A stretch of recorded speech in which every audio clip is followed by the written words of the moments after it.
Hello दोस्तों, welcome to my self study. दोस्तों, जैसा कि हम जानते हैं कि वर्ष 1857 ईस्वी में देश की पहली स्वतंत्रता क्रांति हुई। लेकिन दोस्तों, इससे पहले और इसके बाद भी छोटी मोटी और भी कई क्रांतियां हुई थी। दोस्तों, 1857 वाली क्रांति को स्वतंत्रता की पहली क्रांति शायद इसलिए कहा जाता है क्योंकि वो थोड़ा लार्ज स्केल पे था, थोड़ा बड़े स्केल पे था, लगभग पूरे उत्तर भारत में था। लेकिन दोस्तों, इसके अलावा भी और भी कई छोटी मोटी क्रांतियां हुई हैं जो कि मजदूरों के द्वारा, आदिवासियों के द्वारा, किसानों के द्वारा आदि के द्वारा खड़ा किया गया। लेकिन इनका प्रभाव क्षेत्र बहुत बड़ा नहीं था और अंग्रेजों द्वारा इसे दबा दिया गया। तो यही कारण है दोस्तों कि आज की इस वीडियो में हम इन्हीं सभी विद्रोहों के बारे में डिस्कस करेंगे। हमेशा की तरह दोस्तों, मैं यहाँ पे आपको प्रश्नों का उत्तर तो बताऊंगा ही, साथ ही टॉपिक से रिलेटेड इंपॉर्टेंट फैक्ट्स भी बताऊंगा और उन्हीं फैक्ट्स से रिलेटेड वीडियो के अंदर आपसे प्रश्न पूछता हूँ जिसका उत्तर आपको देना होता है। यहाँ पर दोस्तों ध्यान रखिएगा कि मैं जितने ही प्रश्नों को आपके साथ डिस्कस करूंगा, ये सभी प्रश्न किसी न किसी एग्जाम में आए हुए प्रश्न हैं।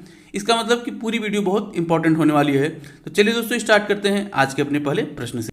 प्रश्न है, बंकिम चंद्र चटर्जी जी ने अपने उपन्यास आनंद मठ में निम्नलिखित में से किस विद्रोह का उल्लेख किया है? और आपके ऑप्शंस हैं भील विद्रोह, सन्यासी विद्रोह, नील विद्रोह या फिर सांथाल विद्रोह। तो दोस्तों, इसका सही आंसर हो जाएगा ऑप्शन सेकंड, सन्यासी विद्रोह। यहीं पर दोस्तों आपको बताता चलूं कि जो हमारा राष्ट्रीय गीत है वंदे मातरम, वह इसी पुस्तक आनंद मठ से ही लिया गया है। अब दोस्तों हम बात करते हैं सन्यासी विद्रोह की। दोस्तों, सन्यासी जो विद्रोह नाम ही है सन्यासी विद्रोह, मतलब कि सन्यासियों के द्वारा किया गया विद्रोह था। अब दोस्तों बात आती है कि आखिर सन्यासियों ने किया क्यों? सन्यासियों ने किया, सन्यासियों को क्या लेना देना था? उसके पीछे दोस्तों ये रीजन है कि वर्ष 1770 का समय था, उसमें बंगाल में भीषण अकाल आया हुआ था और उसी अकाल के दौर में जो है कि अंग्रेजों ने अपना कर वसूली के दर को बढ़ाते रहे और उन्होंने कर क्या दिया कि उन्होंने धार्मिक स्थानों पर भी, धार्मिक कार्यों पर भी कर लगा दिया। तो इस चीज़ को जो हमारे सन्यासी थे उन्होंने जो है कि अपने धर्म पर आघात समझा और उन्होंने विद्रोह किया और इस विद्रोह में काफ़ी नुकसान पहुंचाया बंगाल में और इसको बहुत ही मेहनत से तत्कालीन गवर्नर जनरल वॉरेन हेस्टिंग्स ने बहुत मेहनत से इसको सप्रेस किया। वहीं दोस्तों, इस विद्रोह के अगर प्रमुख नेताओं की बात करें तो वह थे मजमून शाह, मूसा शाह, द्विजनारायण, भवानी पाठक, चिराग अली और देवी चौधरानी आदि। यहाँ पर दोस्तों आप प्रमुख नेताओं के नाम पे देख ही रहे होंगे कि हिंदू और मुस्लिम दोनों के नाम हैं, मतलब इस विद्रोह में हिंदू और मुस्लिम दोनों ने एक साथ अंग्रेजों के विरुद्ध विद्रोह किया था। अगला प्रश्न है, वर्ष 1855 ईस्वी में सांथालों ने किस अंग्रेज कमांडर को हराया था? और आपके ऑप्शंस हैं कैप्टन निक फेविले, लेफ्टिनेंट बास्टिन, मेजर बारो या फिर कर्नल व्हाइट। तो दोस्तों इसका सही आंसर होगा ऑप्शन थर्ड, मेजर बारो। अब दोस्तों हम चर्चा करते हैं सांथाल विद्रोह की।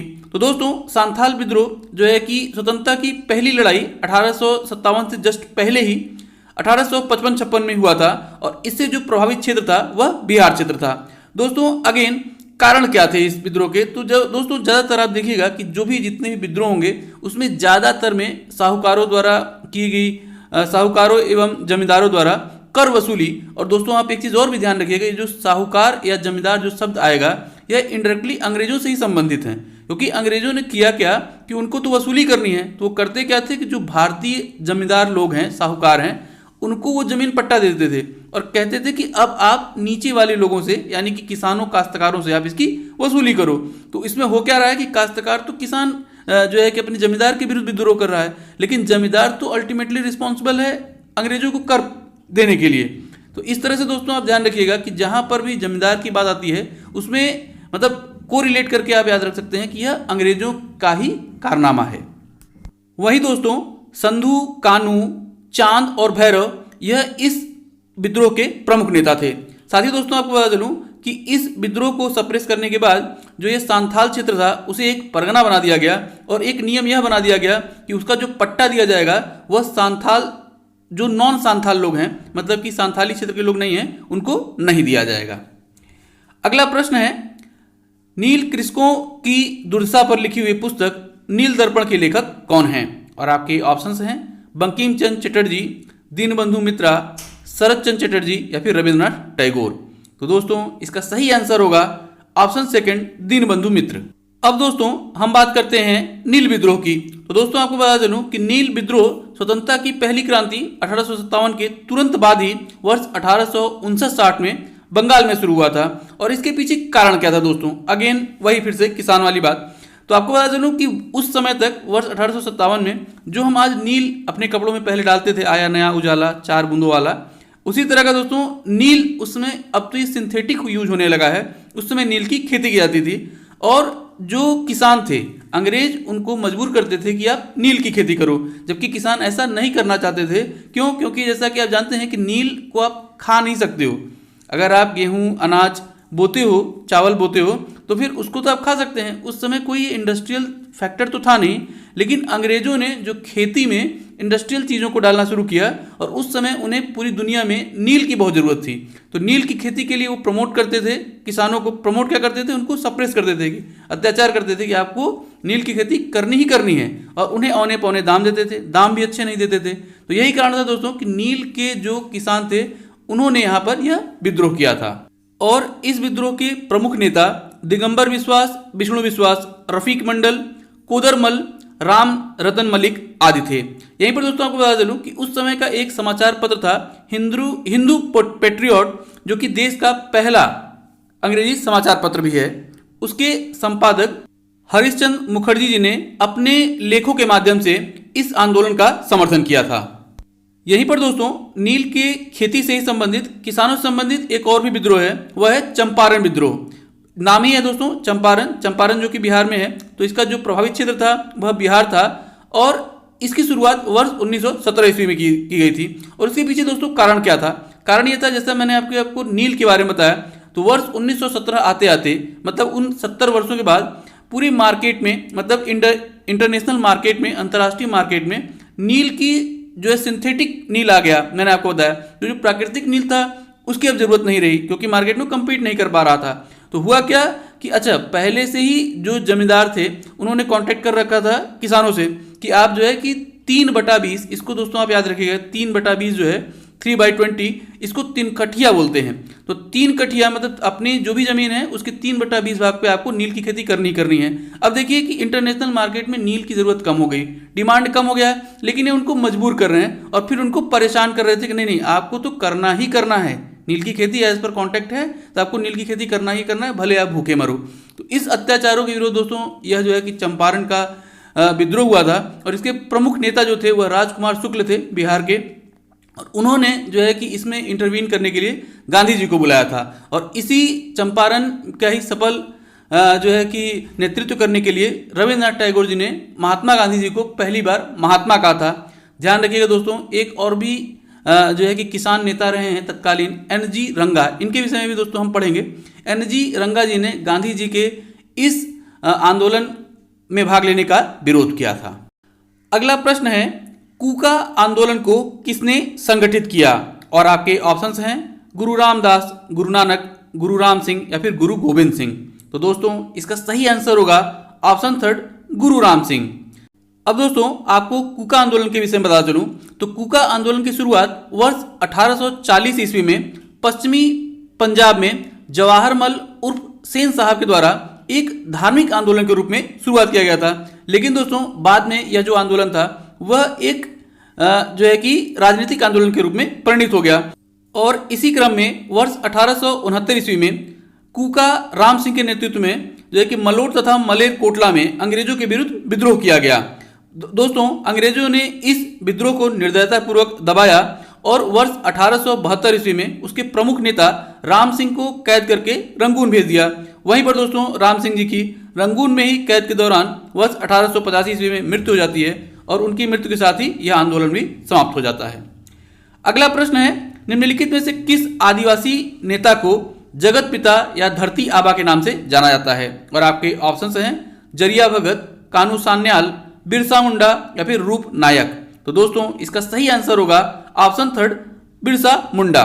इस संदर्भ में दोस्तों आपको बता चलूं कि जो बिरसा मुंडा थे वह मुंडा विद्रोह के प्रमुख थे और इन्होंने ही वर्ष 1899 ईस्वी में क्रिसमस के जस्ट एक दिन पहले ही रांची में विद्रोह किया और इस विद्रोह में दोस्तों अंग्रेजों का भारी नुकसान हुआ। इसके बाद दोस्तों उसके कुछ समय बाद ही बिरसा मुंडा जी जो है कि गिरफ्तार कर लिए जाते हैं, बाद में उनकी हैजा से मृत्यु हो जाती है। अब अगेन बात वही आ रही है कि आखिर इसके पीछे कारण था। तो दोस्तों जैसा कि आप जानते हैं कि छोटा नागपुर क्षेत्र में मुंडा जनजाति के लोग रहते थे और अंग्रेज वहां पर कर वसूली करने के लिए, ज़्यादा से ज़्यादा कर वसूली करने के लिए वहां की जो जमीन थी उसे बाहरी जमींदारों को दे दिया करते थे।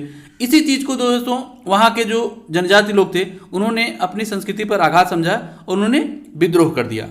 अगला प्रश्न है, वेलुथम्पी ने कहां पर अंग्रेजों के विरुद्ध आंदोलन का नेतृत्व किया? और आपके ऑप्शंस हैं केरल, महाराष्ट्र, मैसूर या फिर तेलंगाना।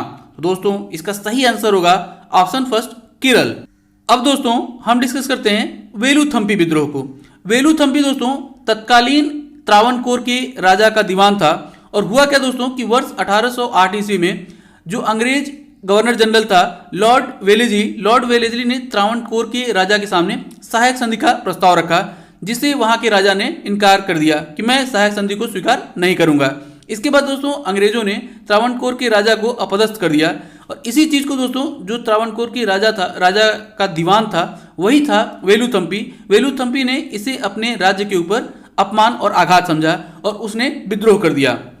इस विद्रोह में सहायता के लिए वेलुथम्पी ने फ्रांस तथा अमेरिका से भी सहायता मांगी थी, किंतु दोस्तों इस संघर्ष के बीच में ही वह घायल हो गया और घायल होने के साथ उसकी मृत्यु हो जाती है और उसकी मृत्यु के साथ ही वेलुथम्पी जो विद्रोह था वह समाप्त हो गया। अगला प्रश्न है, अंग्रेजों के विरुद्ध भीलों की क्रांति कहाँ प्रारंभ हुई थी? और आपके ऑप्शंस हैं मध्य प्रदेश तथा महाराष्ट्र तथा राजस्थान, बिहार तथा बंगाल या फिर बंगाल तथा महाराष्ट्र। तो दोस्तों इसका सही आंसर होगा ऑप्शन फर्स्ट, मध्य प्रदेश तथा महाराष्ट्र। इस संदर्भ में दोस्तों आपको बता चलूं कि यह जो भीलों की क्रांति थी वह कोई पर्टिकुलर डेट पर नहीं हुआ था। आप देख रहे होंगे दोस्तों कि इसका जो समय है वह 18वीं शताब्दी से शुरू होकर 19वीं शताब्दी के शुरुआत तक रहा है। मतलब दोस्तों लगभग 100 वर्षों तक इस पूरे क्षेत्र में मध्य प्रदेश, महाराष्ट्र और राजस्थान के क्षेत्र में जो है कि भीलों ने जो है कि लगातार विद्रोह किए और इसके पीछे कारण यही था दोस्तों, क्योंकि जो भील थे वह जनजाति प्रवृत्ति के लोग थे और वह जंगलों पर डिपेंडेंट रहते, वहाँ के फल फूल लकड़ी आदि का प्रयोग करते थे और अंग्रेज चाहते थे कि यह जो जितनी भी प्राकृतिक संसाधन है उनका दोहन चाहते थे। यही कारण है दोस्तों कि जो है कि अंग्रेजों ने फिर जैसा कि मैंने आपको बताया वो साहूकारों को दे देते थे, फिर वहाँ से वसूली करना चाहते थे और फिर इसके बाद जो जनजाति के लोग या किसान लोग थे वह उसका विरोध करते थे। तो कारण अल्टीमेटली दोस्तों वही बन रहा है। यहीं पर दोस्तों अगर हम इस विद्रोह के प्रमुख नेताओं की बात करें तो दशरथ, हरिया, सेवराम, भगोजी, काजल सिंह आदि थे। यहीं पर दोस्तों आपको बता चलूं कि राजस्थान के मेवाड़ में कर्नल रीड ने जो है कि भीलों के इस विद्रोह को दबाने में काफी महत्वपूर्ण भूमिका निभाई थी। अगला प्रश्न है, पागल पंथ की स्थापना किसने की? और आपके ऑप्शंस हैं बुल्ले शाह, करम शाह, यदुवेंद्र सिंह या फिर स्वामी सहजानंद। तो दोस्तों इसका सही आंसर हो जाएगा ऑप्शन सेकंड, करम शाह। अब दोस्तों यहां पर बात आ रही है कि पागल पंथ, तो पागल पंथ क्या था? तो पहले ये जान लीजिए कि ये था किस क्षेत्र में। तो ये दोस्तों नॉर्थ ईस्ट के क्षेत्र में जो है कि त्रिपुरा, आसाम के आसपास में यह जो पागल पंथ की शुरुआत हुई थी। और इसको पागल पंथ क्यों कहा जाता था? क्योंकि दोस्तों ये जो करम शाह थे इन्होंने इसकी शुरुआत की थी और स्टार्टिंग में यह एक धार्मिक आंदोलन के टाइप का था, लेकिन बाद में उसका जो बेटा था टीटू मीर ने इसे अपनी राजनीतिक इच्छा पूर्ति के लिए जो है प्रयोग किया। अब दोस्तों बात आ रही है कि यहाँ पे पागल पंथ क्या मतलब है। इसका मतलब ये दोस्तों कि उस समय जो क्षेत्र के जो अपर क्लास के लोग थे वह अंग्रेजों को सपोर्ट करते थे। मतलब जो जमींदार टाइप के लोग, पढ़े लिखे शिक्षित लोग, उनको लगता था कि अंग्रेज अच्छे हैं, वह ठीक है, लेकिन दोस्तों यह जो नीचे के लोग हैं, जो लोग विद्रोह कर रहे हैं, उनको वो लोग पागल का नाम देते थे और इसीलिए इसको कहा जाता था पागलपंथी। अगला प्रश्न है, वर्ष 1921 ईस्वी में मोपला आंदोलन कहाँ हुआ था? और आपके ऑप्शंस हैं तेलंगाना, मालाबार, मराठवाड़ा या फिर विदर्भ। तो दोस्तों इसका सही आंसर होगा ऑप्शन सेकंड, केरल, मालाबार। इस संदर्भ में दोस्तों आपको बता दूं कि वर्ष 1921 ईस्वी में मोपला जो है वह उस क्षेत्र के, मालाबार क्षेत्र के किसानों को कहा जाता था और किसानों ने जो है कि अपने जमींदारों के विरोध में जो है कि यह विद्रोह किया। इस विद्रोह में दोस्तों हुआ क्या कि उस समय जो किसान थे, काश्तकार थे क्षेत्र के, वह मुस्लिम थे और जो जमींदार थे वह हिंदू थे। तो इन्होंने एक्चुअल में जो इस विद्रोह की शुरुआत हुई थी वह काश्तकारों का जमींदारों के विरुद्ध हुई थी, लेकिन दोस्तों बाद में अंग्रेजों ने, जैसा कि वो हमेशा करते हैं, अपनी चालाकी से इस विद्रोह को हिंदू मुस्लिम का नाम बनाने का प्रयास किया। लेकिन दोस्तों हमारे नेता महात्मा गांधी जी, शौकत अली, अब्दुल कलाम आजाद जैसे नेताओं ने अपनी सूझबूझ से अंग्रेजों के इरादों पर पानी फेर दिया। ध्यान रखिएगा दोस्तों कि इस आंदोलन के प्रमुख नेता थे अली मुस्लिकार, वहीं दोस्तों आपको बता चलूं कि प्रसिद्ध क्रांतिकारी बीडी सावरकर जी ने अपनी पुस्तक में इस विद्रोह का उल्लेख किया है। यहीं पर दोस्तों केरल से ही संबंधित एक और विद्रोह की बात करें तो वह था वायकोम विद्रोह और यह 1924 ईस्वी में हुआ था। ध्यान रखिएगा दोस्तों कि यह जो विद्रोह था वह जो है कि अंग्रेजों के विरुद्ध नहीं था, यह कोई क्रांतिकारी विद्रोह नहीं था, बल्कि यह एक धार्मिक विद्रोह था। और इस विद्रोह के पीछे कारण क्या था कि तत्कालीन मंदिरों में दलितों के प्रवेश पर रोक लगाया जाना। इस विद्रोह के प्रमुख नेता थे नारायण गुरु, एन कुमारन, के.टी. माधवन आदि। इसके बाद दोस्तों वर्ष 1925 ईस्वी में गांधी जी ने त्रावणकोर की यात्रा की तथा त्रावणकोर की महारानी से जो है कि बातचीत करके इस मंदिर में दलितों के प्रवेश पर समझौता किया था। अगला प्रश्न है, वर्ष 1928 ईस्वी में बारदौली सत्याग्रह का नेतृत्व किसने किया? और आपके ऑप्शन हैं सरदार वल्लभ भाई पटेल, विट्ठल भाई पटेल, महात्मा गांधी या फिर महादेव देसाई। तो दोस्तों इसका सही आंसर हो जाएगा ऑप्शन फर्स्ट, सरदार वल्लभ भाई पटेल। इस संदर्भ में दोस्तों आपको बता लूं कि वर्ष 1928 ईस्वी में जो है कि गुजरात के बारदौली क्षेत्र में जो है कि भीषण अकाल पड़ा था। और इस समय दोस्तों हुआ क्या कि अंग्रेजों ने कर को बढ़ा दिया और कर को बढ़ा के इसको 22% कर दिया। इसके बाद दोस्तों सरदार वल्लभ भाई पटेल जी के नेतृत्व में जब यह विरोध हुआ तो अंग्रेजों ने न्यायिक अधिकारी बूमफील्ड तथा राजस्व अधिकारी मैक्सवेल की अध्यक्षता में जो है कि एक पैनल भेजा कि इसको कर जो वृद्धि हुई है वो सही है कि नहीं। इन दोनों अधिकारियों ने इस कर वृद्धि को गलत ठहराया और अब इसको 22% से घटाकर 6.03 कर दिया। यहीं पर दोस्तों आपको बता चलूं कि इस आंदोलन में जो है कि महिलाओं ने तो भाग लिया ही लिया था और एक जनजाति थी जो स्थानीय जनजाति, उसका नाम था कलिप राज, उसने भी इस आंदोलन में भाग लिया था। बाद में गांधी जी ने कलिप राज को रानी राज कह के पुकारा था। यहीं पर दोस्तों जैसा कि मैंने आपको बताया कि इस आंदोलन ने महिलाओं ने भी बढ़ चढ़कर हिस्सा लिया था। तो दोस्तों आपको बता चलूं कि इस आंदोलन के कुशल नेतृत्व के बाद ही वल्लभ भाई पटेल जी को बारदौली की स्थानीय महिलाओं ने सरदार कह के पुकारा था। यानी कि वर्ष 1928 के बारदौली आंदोलन के बाद वल्लभ भाई पटेल सरदार वल्लभ भाई पटेल बने थे।